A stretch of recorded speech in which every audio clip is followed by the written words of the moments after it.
92.7 big FM पर आप सुन रहे हैं यादों का idiot box with Nilesh Mishra season 3। दोस्तों, हमारी कहानियां आप रेडियो के अलावा जब चाहें मोबाइल फोन पर ये नंबर डायल करके सुन सकते हैं 505-6677 यानी 505-6677। दोस्तों, जो कहानियां मैं आपको सुनाता हूं वो लिखी होती हैं मेरी मंडली ने। जी हाँ, मुंबई, दिल्ली और भारत के कई शहरों में एक राइटर्स की मंडली है जिनको मैं ट्रेन करता हूं। दोस्तों, मैं आपको सुनाने जा रहा हूं दुर्गेश सिंह की लिखी कहानी, वो जो हम में तुम में करार था। उसी शहर में वापस लौट के जाना कितना उदास करता होगा जहां आपने अपने जीवन का सबसे खूबसूरत वक्त बिताया हो, जहां अपने खाली बेंचों पर किसी के इंतजार में वक्त की लंबी लंबी मूंगफलियां खाई हों, और तो और जब गुस्से की गर्मी चेहरे के तवे पे मुस्कुराहट बन के फैलने दी हो तो निश्चित तौर पे आप दौरे प्यार में थे। राहुल यूं तो फिल्मी नाम है, लेकिन कभी कभी फिल्मों में भी अपने मन की दुनिया नहीं मिलती तो जीवन में उस दुनिया की तलाश करना क्या गलत है? मेरे ख्याल से नहीं है। हटिया एक्सप्रेस महाराष्ट्र से निकलकर छत्तीसगढ़ के रास्ते जब झारखंड पहुंची तो राहुल को लगा कि हटिया स्टेशन पर ही अगर जीवन बीत जाए तो कितना अच्छा हो। राहुल को अब जीवन में वही पुराने दिन वापस चाहिए थे जिनकी तलाश में वो पिछले 8 सालों में रोहिणी के बिना दरबदर भटक रहा था। मार्केटिंग की दुनिया में राहुल ने सुई से लेकर हवाई जहाज तक बेचने के सारे नुस्खे इजाद कर लिए थे, या यूं कहें तो बेचना उसको दुनिया ने सिखा दिया था, लेकिन अपने पुराने दिनों को वो बेच नहीं पाया था। गाहे बगाहे उसके पुराने दिन उसी तरह उसके सामने आके खड़े हो जाते जैसे गणित के मास्टर साहब सबसे कमजोर छात्र के सामने आके खड़े हो जाएं और उसके पसीने छूटने लगें। अब जब राहुल रोहिणी के शहर में अपनी नौकरी के सिलसिले में आया था तो E84 भी उसको बेतरह याद आ रहा था। रोहिणी का घर हुआ करता था इस सेक्टर में जहां अधिकतर लोग एक ही सरकारी कंपनी में काम करने वाले हुआ करते थे। इस सेक्टर में प्यार करने वालों पे प्रतिबंध था और भाग के प्यार करने वालों पे तो आजीवन प्रतिबंध था। रोहिणी इसी सेक्टर में रहने वाले राम प्रसाद श्रीवास्तव की बेटी थी। राहुल से 2014 की बरसात में मिली थी जब वो पीले फूलों की लड़ियों से सजा छाता लेके एडमिशन काउंटर पे खड़ी थी। राहुल उसके 2 नंबर पीछे बिना छाते के खड़ा था। राहुल की विंड चीटर बारिश को भी धोखा दे रही थी, लेकिन जैसे ही उसकी नजर रोहिणी के छाते पे पड़ी उसको लगा कि बारिश की बूंदें उस पे गिरनी कम हो गई थीं। सारी बूंदें रोहिणी के छाते पे गिर रही थीं। विंड चीटर का हुड उसकी निगाहों को रोक रहा था। उसके बालों पे पानी की फुहारें पड़ने लगीं। राहुल के पीछे खड़े अंकल, जो कि अपने बेटे का एडमिशन कराने आए थे, बोले, भीग जाओगे बेटा। लेकिन राहुल ने किया कुछ नहीं और जवाब दे दिया, जी अंकल जी। राहुल की नज़र सीधे थी एकदम रोहिणी पर। रोहिणी का नंबर आया और उसने फॉर्म ले लिया। छाता संभाले कि फॉर्म समझ नहीं आ रहा था। तभी राहुल को ऊपर वाले का ख्याल आया। ऊपर वाले का ख्याल नीचे वाले को ऐसे ही मौके पे आता है जब उनकी छट टपक रही होती है। राहुल ने ऊपर देख के कहा, अरे काहे अत्याचार किया हो महाराज, रुक जाते तनिक, लड़की फॉर्म भर लेती। लेकिन रोहिणी इंटेलिजेंट थी, इतनी कि बगल से फॉर्म लेके क्लासरूम में भर के वापस जमा कर सकती थी। रोहिणी क्लासरूम में चली गई। राहुल की निगाहों ने उसको ढूंढा। कतार में खड़े हर शख्स से उसकी निगाह रोहिणी के बारे में जानना चाहती थी, मानो रोहिणी को जानने के जिम्मेदार वही सब हैं जो अब ऐसे चेहरे लिए खड़े हैं जैसे राहुल को जानते ही ना हो। 92.7 बिग एफएम पर आप सुन रहे हैं यादों का idiot box with Nilesh Mishra season 3। दोस्तों, रेडियो के अलावा आप हमारी कहानियां जब चाहे मोबाइल पर ये नंबर डायल करके सुन सकते हैं 505-6677 505-6677। दोस्तों, मैं आपको सुना रहा हूं अपनी मंडली के सदस्य दुर्गेश सिंह की लिखी कहानी, वो जो हम में तुम में करार था।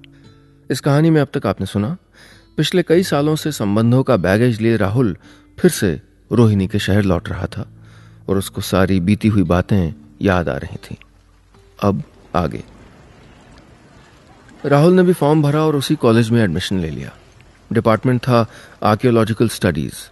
प्रोफेसर थे गजेंद्र सिंह राज।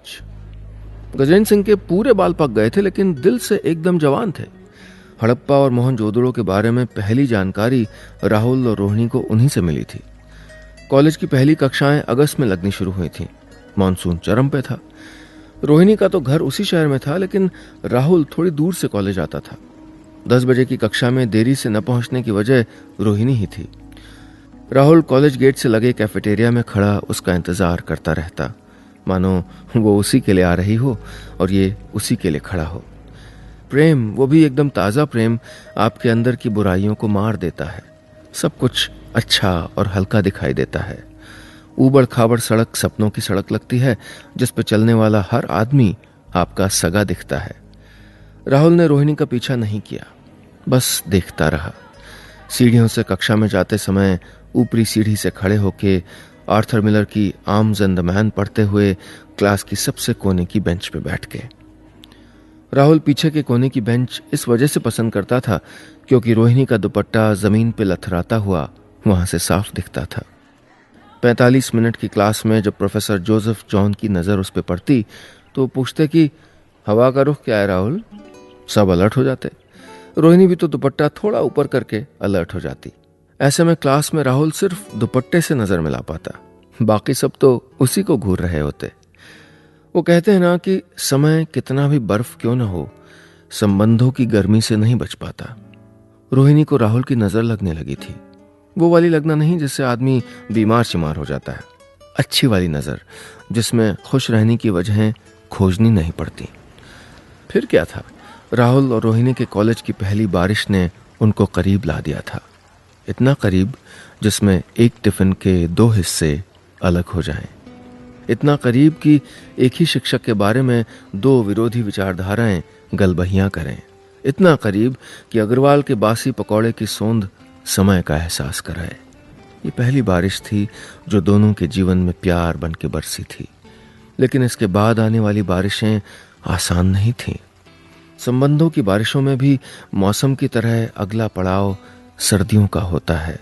वो इन दोनों की जिंदगी में भी आया जब इनकी वार्षिक परीक्षा के परिणाम घोषित हुए। दोनों पास हो गए थे, लेकिन रोहिणी कॉलेज के टॉप 5 में थी। रोहिणी की पूछ अब बढ़ गई थी। दूसरे सेशन की शुरुआत में आई नई पौध के लिए अब वो टॉपर मैडम थी, लेकिन राहुल एक सामान्य सीनियर था जिसकी सबसे खास बात यह थी कि वो रोहिणी का सबसे अच्छा दोस्त था। 92.7 बिग एफएम पर आप सुन रहे हैं यादों का edit box with Nilesh Mishra season 3। दोस्तों, रेडियो के अलावा आप हमारी कहानियां जब चाहे मोबाइल पर ये नंबर डायल करके सुन सकते हैं 505 6677 505 6677। दोस्तों, मैं आपको सुना रहा हूं अपनी मंडली के सदस्य दुर्गेश सिंह की लिखी कहानी वो जो हम में तुम में करार था।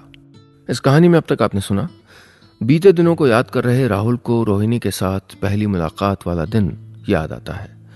फिर वो सारी मुलाकातें जिसमें उनका प्यार पनपा था। अब आगे समय बीता, लेकिन राहुल और रोहिणी के संबंधों में पनप रही फफूंद का दोनों को अंदाजा नहीं हुआ। रोहिणी की पढ़ाई दिन रात बढ़ती गई और राहुल का प्यार भी बढ़ता गया। फिर वक्त आया कॉलेज के पहले आर्कियोलॉजिकल टूर का, जिसका प्रतिनिधित्व गजेंद्र सिंह राज ही कर रहे थे। उन्होंने क्लास के 5 बेहतरीन छात्रों का चयन किया और सांची के स्तूपों पर स्टडी टूर की बात तय हो गई। जाहिर सी बात है, इन 5 छात्रों में राहुल का नाम नहीं था। राहुल का मन था, लेकिन रोहिणी नहीं चाहती थी कि गजेंद्र सर की निगाहों में उसकी इज्जत राहुल की वजह से कम हो। यह पहला वाकया था जब रोहिणी ने राहुल को जानबूझ के इग्नोर किया था। प्यार में इस तरह के मौके पे अक्सर लोग निष्कर्ष पे पहुंच जाते हैं, लेकिन आप ही बताइए कि क्या रोहिणी गलत थी? गजेंद्र सिंह राज के साथ कॉलेज का स्टडी टूर जब सांची गया तो वो साल 2005 की बरसात थी। पहाड़ियों को चीरते हुए ट्रेन निकल रही थी और वक्त राहुल और रोहिणी के बीच से निकल रहा था। सांची पहुंच के रोहिणी ने टीम संभाल ली और गजेंद्र सिंह राज के नेतृत्व में काम करने में व्यस्त हो गई। सांची के स्तूपों का इतिहास, कब बने, कैसे बने और आज तक इनके रख रखाव पे क्या खर्च किया जाता है, रोहिणी को कॉलेज लौट के सांची स्तूप पे एक पावर पॉइंट का प्रेजेंटेशन भी करना था। रोज सुबह पूरी टीम 6 बजने के साथ ही मुख्य स्तूप में दाखिल हो जाती। कुछ लोग आने जाने वाले सैलानियों से बात करने लगते और कुछ वहां पे रहने वाले बौद्ध धर्म के अनुयायियों से जानकारी लेने लगते। रोहिणी ने भी अपना प्रारंभिक पेपर वर्क शुरू कर दिया था। विभिन्न सूत्रों से उसको पता चला कि कलिंग नरेश अशोक सम्राट बनने की प्रक्रिया में जब पूरे देश का चक्कर लगा रहे थे तो सांची के नगर श्रेष्ठ के अतिथि बन के रुके थे और उनकी कन्या उनको पसंद आ गई थी। अशोक ने नगर श्रेष्ठ की कन्या से न सिर्फ शादी की बल्कि सांची के स्तूपों का निर्माण भी उसी की याद में करवाया। सांची से निकलने के बाद अशोक सांची वापस कभी नहीं लौटे। रोहिणी के दिमाग में सम्राट अशोक का एक किस्सा घर कर गया। वो वापस लौटी लेकिन पहले वाली रोहिणी नहीं थी। उसको लगा कि कोई सम्राट ऐसा कैसे कर सकता है जो पूरी दुनिया को जीत चुका हो, जिसकी विजय पताका हर जगह फहरा रही हो, उसको अपने प्रेम से मुंह छुपाने की क्या जरूरत है। राहुल को भी रोहिणी का यह बदला हुआ रवैया समझ नहीं आया। उसके लिए रोहिणी पहले वाली रोहिणी नहीं थी। रोहिणी अब अपनी दुनिया में मगन इतिहासकार बनने की ओर अग्रसर रोहिणी थी। उसका दिन क्लास में, शाम लाइब्रेरी में और रात हॉस्टल में बीतने लगी थी। राहुल उससे मिलता जरूर था लेकिन अब वो पहले वाले दिन नहीं थे। इस साल की बरसात बहुत कुछ अपने साथ बहा के ले गई थी, जिसमें राहुल और रोहिणी के बीच का प्यार भी था। रोहिणी के अंदर एक स्टडी टूर के बाद आया ये परिवर्तन किसी को समझ नहीं आ रहा था।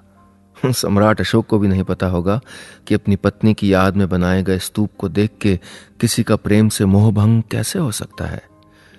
लेकिन रोहिणी का समय इस बात की गवाही दे रहा था कि वक्त बदल रहा था और राहुल वक्त को बदलते हुए देख रहा था।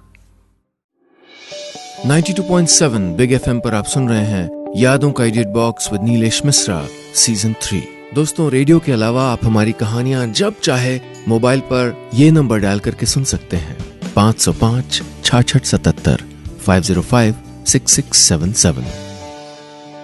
दोस्तों, मैं आपको सुना रहा हूं अपनी मंडली के सदस्य दुर्गेश सिंह की लिखी कहानी वो जो हम में तुम में करार था।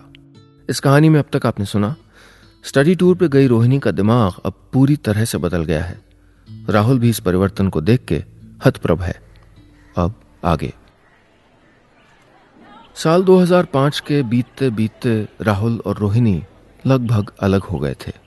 वजह साफ थी, रोहिणी को अब वो दुनिया नहीं चाहिए थी जिसमें दो लोग प्यार करते थे, और राहुल को रोहिणी का यह बदला हुआ रंग पसंद नहीं आ रहा था। लड़कों को बदलती हुई दुनिया वैसे भी कम पसंद आती है। उनके लिए लड़की के सपने एक फ्रेम में रख के देखे जाएं तो अच्छे होते हैं। ऐसा कई दिनों तक चलता रहा। दिन बीतते रहे, ऐसे दिन जिनमें रोहिणी अपनी दुनिया के शोध और इतिहास के नए रहस्यों में डूबती जा रही थी, और राहुल ने भी छात्र यूनियन का रुख कर लिया था। रोहिणी को इस बात का भी आश्चर्य नहीं हुआ कि राहुल के पैम्फलेट पूरे कॉलेज में लगे हैं। वो छात्र संघ अध्यक्ष पद के लिए चुनाव लड़ रहा है। रोहिणी और राहुल की दुनिया वही थी, लेकिन वक्त निकल गया था, जैसे साल के कैलेंडर से बरसात का वक्त निकल जाता है। रोहिणी की कक्षा में राहुल वोट मांगने गया, लेकिन रोहिणी को छोड़ के सभी लड़कियों ने उसको वोट देने का वायदा किया। राहुल के दोस्त रोहिणी के बारे में अजीबोगरीब बातें करने लगे, लेकिन सभी की बातों को वो खारिज कर देता था। वो कहता, तुम लोगों को मेरे साथ यूनियन का काम करना है तो करो, वरना अपने घर जा सकते हो। रोहिणी या किसी भी लड़की के बारे में मैं कुछ नहीं सुन सकता हूँ। चुनाव हुए और राहुल छात्र संघ अध्यक्ष पद के लिए चयनित हो गया। कॉलेज के टूकर हॉल से उसने बहुत ही क्रांतिकारी स्पीच दी और कॉलेज फंड का पूरा पैसा कॉलेज के विकास में झोंक देने की बात कही। राहुल की पूछ पूरे कॉलेज में बढ़ गई थी। वो दिन भर नए छात्रों की समस्याओं को सुनने में व्यस्त रहता और उनकी बात प्रोफेसर्स और डीन तक पहुंचाता। सुबह कब शाम में तब्दील हो जाती पता ही नहीं चलता। रोहिणी राहुल के दिमाग की छत पे तो थी, लेकिन दिल की सीढ़ियों से उतर रही थी। प्यार ऐसे ही कम होता है, दबे पांव जैसे जिम्मेदारियां कम होती हैं। वैसे प्यार और जिम्मेदारियां आती भी वैसे ही हैं, एकदम दबे पांव। लेकिन राहुल और रोहिणी के बीच 2007 की आखिरी बरसात तब आई जब यूनियन के दफ्तर में एक दिन सुबह रोहिणी आके बैठ गई। छात्र संघ अध्यक्ष की पूर्व प्रेमिका यूनियन दफ्तर में, ये बात लोगों को, खासकर नए छात्रों में चर्चा का विषय बन गई। ठीक वैसे ही जैसे बारिश की नई बूंदें हर बार अपने साथ ढेर सारी अच्छी बातें लेके आती हैं। 1 घंटे बाद प्रेसिडेंट राहुल की कार यूनियन दफ्तर के सामने आके रुकी। राहुल ने भीड़ को व्यथित देख के पूछा, क्या हुआ? किसी ने खुल के कुछ भी राहुल को नहीं बताया, तो फिर उसने पूछा कि अरे भाई बताओ तो सही क्या हुआ है। ये सवाल राहुल दफ्तर की सीढ़ियां चलते हुए पूछ रहा था। और उसके बगल में खड़े लोग धीरे धीरे उसके पीछे जुड़ते जा रहे थे। राहुल अंदर पहुंचा तो देखा रोहिणी एक कुर्सी पे बैठी थी। 92.7 बिग एफएम पर आप सुन रहे हैं यादों का edit box with Nilesh Mishra season 3। दोस्तों, रेडियो के अलावा आप हमारी कहानियां जब चाहे मोबाइल पर ये नंबर डायल करके सुन सकते हैं 505 6677 505 6677। दोस्तों, मैं आपको सुना रहा हूं अपनी मंडली के सदस्य दुर्गेश सिंह की लिखी कहानी वो जो हम में तुम में करार था। इस कहानी में अब तक आपने सुना राहुल और रोहिणी के बीच दरारें बढ़ती गईं और दोनों अलग हो गए। राहुल ने स्टूडेंट यूनियन में अपनी जगह बनाई और रोहिणी अपनी दुनिया में बिजी रही। अब आगे। राहुल को देख के रोहिणी खड़ी हो गई। ये मुश्किल पल था दोनों के लिए। जब कभी प्यार में रहे दो लोग एक दूसरे को देख के यूं ही फैल के घंटों बैठे रहें और अगले कुछ ही दिनों बाद दोनों एक दूसरे को देख के अलर्ट हो जाएं, तो समझिए कैसा होता होगा वक्त। राहुल ने रोहिणी की ओर देखा और चश्मा उतारा। बैठ जाओ, खड़ी क्यों? रोहिणी बैठ गई और राहुल ने आवाज लगाई, एक कॉफी लाइयो, बिना दूध वाली। भूला नहीं है कि मुझको ब्लैक कॉफी पसंद है। वो कुछ बोलती कि राहुल बीच में बोल पड़ा, हाँ बोलिए, मैं क्या कर सकता हूँ। रोहिणी ने नए पन पे सारे अरमानों को जो राहुल तक पहुंचने ही वाले थे वापस खींच लिया।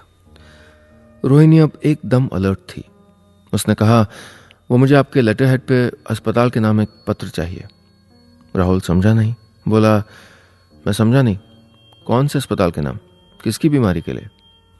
रोहिणी ने कहा, माँ को कैंसर है और स्पेशल वार्ड में दाखिले के लिए आपका लेटर मिल जाता तो अच्छा होता। राहुल को बात समझने में देर नहीं लगी। उसने सूख चुके अपने गले को गीला करने की कोशिश की, लेकिन रोहिणी के दुख की गर्मी के सामने सब कम था। उसे याद आ गई रोहिणी की माँ की गर्म गर्म बातें, जिसपे वो सुख की रोटियां बैठे बैठे सेका करता था। तुम लोग कितना झगड़ा करते हो, अच्छे तो लगते हो साथ में, जीने के लिए एक दूसरे को समझना भी जरूरी है। ऐसे वक्त में अक्सर रोहिणी माँ की साइड हो जाती, लेकिन माँ राहुल को भी साथ में रखना चाहती थी।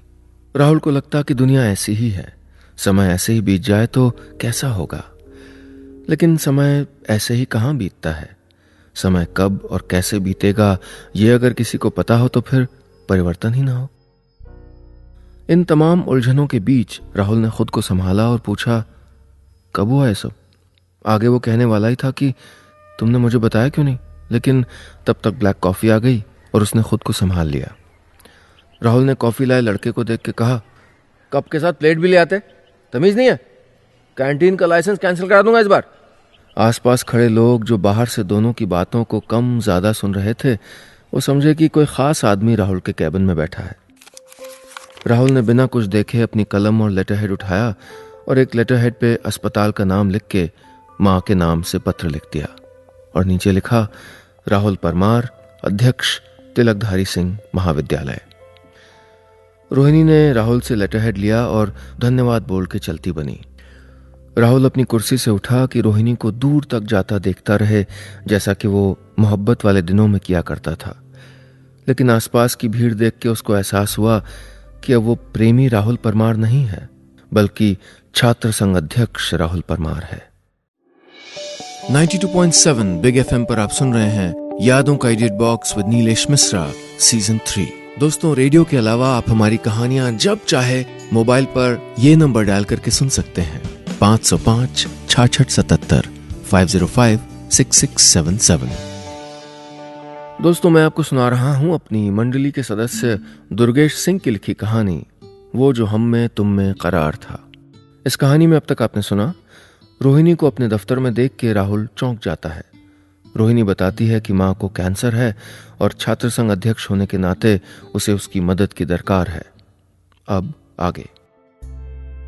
छात्र संघ अध्यक्ष राहुल परमार ने इसके बाद रोहिणी से मिलने की कोशिश नहीं की। रोहिणी और उसकी माँ के बारे में उसको कोई खबर भी नहीं मिली। राहुल परमार की कुर्सी गई और स्टूडेंट यूनियन पूरे प्रदेश से डिसॉल्व कर दिए गए। हर नेता को रोजगार धंधे की तलाश करनी पड़ी। राहुल ने भी एमबीए का रुख किया और मार्केटिंग की दुनिया की बारीकियां समझ जान के पैसे कमा के आज फिर उसी शहर हटिया लौट रहा है। वहां जहां उसको जीवन में पहली बार प्यार हुआ था। राहुल के पास सेक्टर E84 का वही पुराना पता था जिसके दरवाजे पे वो आज फिर से घंटी बजाने को बेताब था। राहुल ने बीते सभी सालों की बिखरी हुई हिम्मत बटोरी और पहुंच गया रोहिणी के घर, एक बिन बुलाए मेहमान की तरह। एक ऐसा मेहमान जो मेजबान भी बन सकता था, लेकिन पिछली कुछ बीती बारिशों ने ऐसा होने नहीं दिया। दरवाजा 2 घंटी में खुला और सामने रोहिणी खड़ी थी। आंखों में वही तेज मानो दुनिया से अकेले लड़ सकती हो, लेकिन 1-2 बाल सफेद और चश्मे का बढ़ा हुआ नंबर बता रहा था कि वक्त ने एक के बाद एक भयानक वार किए हैं इस पे। रोहिणी और राहुल के बीच फासला कम था जो और कम होना चाह रहा था, लेकिन हम कई बार चाह रही चीजों को होने नहीं देना चाहते। ऐसा ही कुछ उस वक्त भी हुआ जब रोहिणी ने राहुल को अंदर आने को कहा और पूछा कुछ भी नहीं। राहुल ने घर में घुसते ही मां का बेड देखा। ऐसा लग रहा था कि दवाओं से घर महक रहा है। मां के आसपास सब कुछ कितना नकली है। नोच के फेंक दिया जाए इन सिरिंजों को और बोतलों को तो मां की सांसें चलने लगेंगी। चमत्कार ऐसे ही होते हैं ना। राहुल ने मां को हिलते देखा और उनके पास चला गया। मां ने हाथ उठाया जो उठा नहीं। राहुल ने उनका हाथ पकड़ा और अपने सर पे रख लिया। रोहिणी राहुल के लिए पानी लेके आ गई थी। राहुल ने उसकी तरफ देखा और पूछा, लेकिन इस पूछने में कोई आवाज नहीं थी। रोहिणी ने कहा, पिछले सभी सालों से ये ऐसे ही बेड पे हैं। हम दोनों एक दूसरे के लिए जी रहे हैं। वो मुझको नहीं छोड़ना चाहती और मैं उनको। बगल के कॉलेज में पढ़ाती हूँ और कमाई से जो पैसा आता है वो दवा में निकल जाता है। तुम्हारे लेटर हेड पे लिखने के बाद वो ब्रेस्ट कैंसर की गांठ तो निकल गई, लेकिन गांठों को आने में फिर से कहाँ वक्त लगता है। रोहिणी अपने मन की बात राहुल को बता रही थी। राहुल अपने मन की बातें रोहिणी को बता रहा था। मां की आंखें चमक रही थीं। बोतल से निकल रही ग्लूकोज की बूंदों में भी चमक बढ़ गई थी। मां के पल्स रेट से निकल रहा संगीत वातावरण को मधुर और पुराना कर रहा था। सब लोग कुछ पुराना जीना चाह रहे थे। मां, रोहिणी और राहुल, तीनों ही। बाहर बारिश हो रही थी जिसका रंग भी पुराना सा था। बस इतनी सी थी ये कहानी।